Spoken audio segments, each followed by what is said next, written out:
done in years gone by. Lovely triumph all the way past. Plenty of pillion riders here today, pillion being the passenger, of course. Our first trail bike rider going past at the moment of the Vortex. Very nice.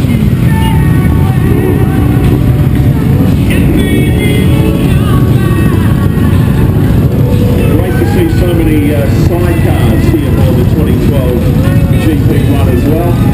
The ride itself down to the Phillip Island circuit will take about an hour and a half.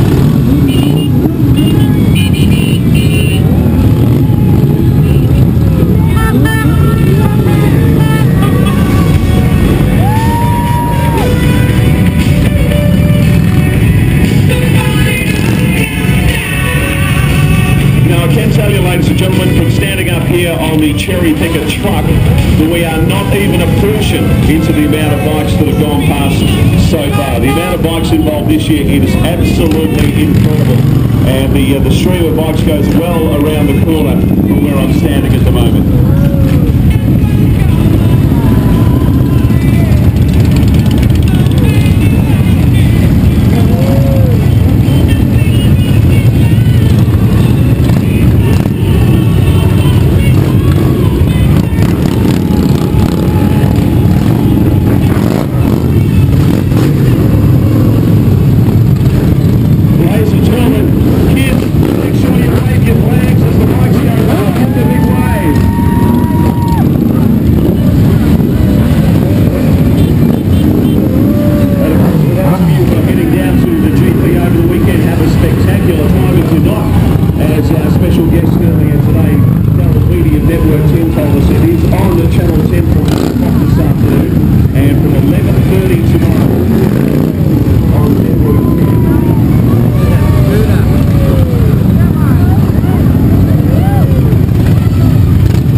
25 points. And second place gets 20 points.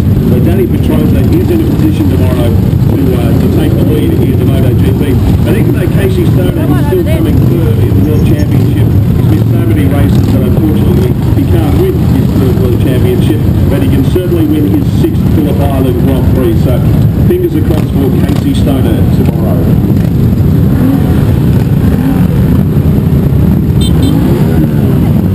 What many people don't realise too, Sally, is that there is another Australian who's trying to qualify for the race. His name is Chris McLaren. Now, yesterday he didn't quite get a qualifying time.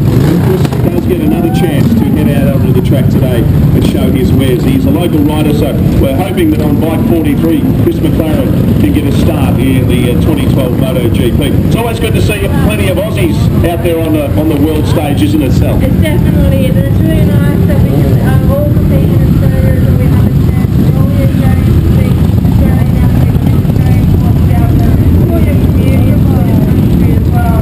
It's not every day that the general public can see their favourite athletes, so it's really nice that we can kind of support the town.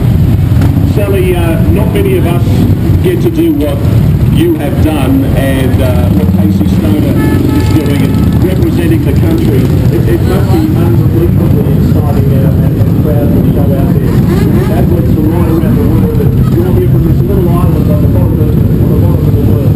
Yeah, it's not only Australians overseas, doing much, so it's a real thrill, but at the same time, it can be quite nerve-wracking to see what it was in the country crowd and you make sure that it's not down. So it's a real thrill.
In the past, Sally, and you'll notice this, is that quite a number of bikes will stay away about a kilometre away, and then when it's clear, they'll start to come around the corner. So just when you think it's over, stay away. Exactly right. Check it. We always like to remind spectators here today of what Sally and I were just talking about. When you think the ride is over, it's not necessarily when you think the last bike has gone through, please do not cross the road until we give you the all clear. It can be a very dangerous time, just as you think it's about to end, particularly because a lot of blokes suddenly think they've got to pick up to the pack, they come around the corner and so please be aware that when you think the ride is over, when you think all the bikes have gone past, please do not cross the road until we give you the all clear.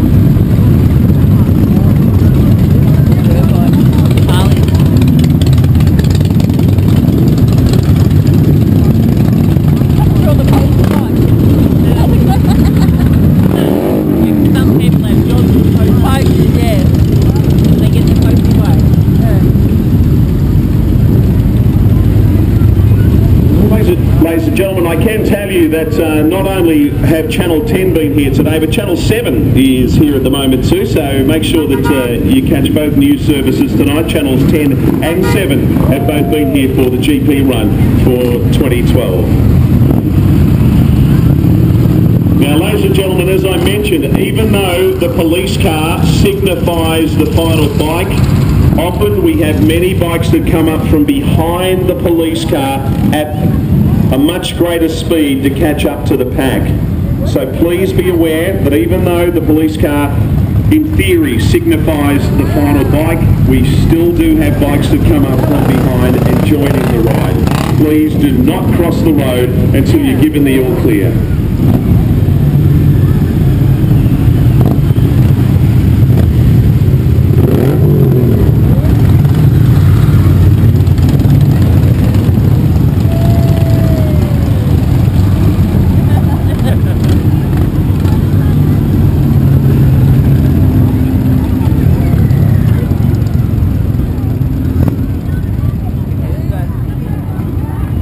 No, they're coming off the side. That's right. They're coming off the side of the road. A few more bikes joining in the pack to join up with the main group. And this is, as I mentioned to you, folks, there will be a few bikes still joining in. There will still be some bikes to come up the main street here as well. So just be aware of that. And please do not cross the roads until you are given the all clear and the bollards are moved. There is a handful of bikes just about to join us now in front of the police car. They'll all join in the next few moments. It is a little quiet at the moment, so can we please have a massive round of applause for the fantastic job by Olympic gold medalist Sally Pearson up there in the cherry picker. You've done a good job, Sal. Well done. Now this is fashionably late, Sally. This is very fashionably late, this one. They're going to make an entrance. They do, I think. Special. Yeah, that's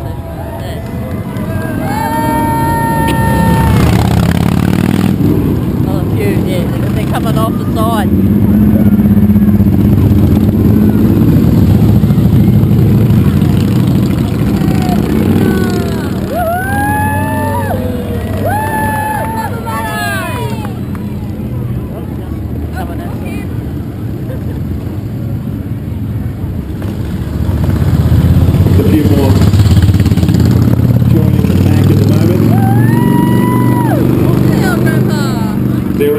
Bikes about to join in the ride, folks. Can we please ask you not to cross the road until I give you the all clear? There are still a few bikes on the main street that are about to join in.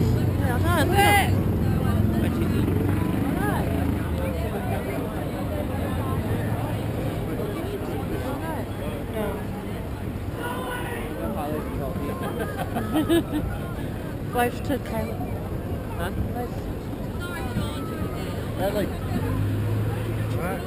Ladies and gentlemen, Sally Pearson's cherry picker is coming down. What about one more round of applause for our Olympic gold medalist? Lady that gave us so much joy just a couple of months ago now. Fantastic, Sally, to have you on deck. How's the arm feeling, Sally? Is it all right? We've switched the mic off, but she did a fantastic job. I said that in the past our flag bearer has given up about 5 minutes into the event and just held the flag stationary, but Sally's gone through the waving for the entire GP run. So well done to Sally. Once again, thanks to the MRA and the City of Casey Stoner for putting on this fantastic event today. It's fantastic, and also obviously to the traders here in the main street of Cranbourne. As I said, there are a few bikes joining now. They are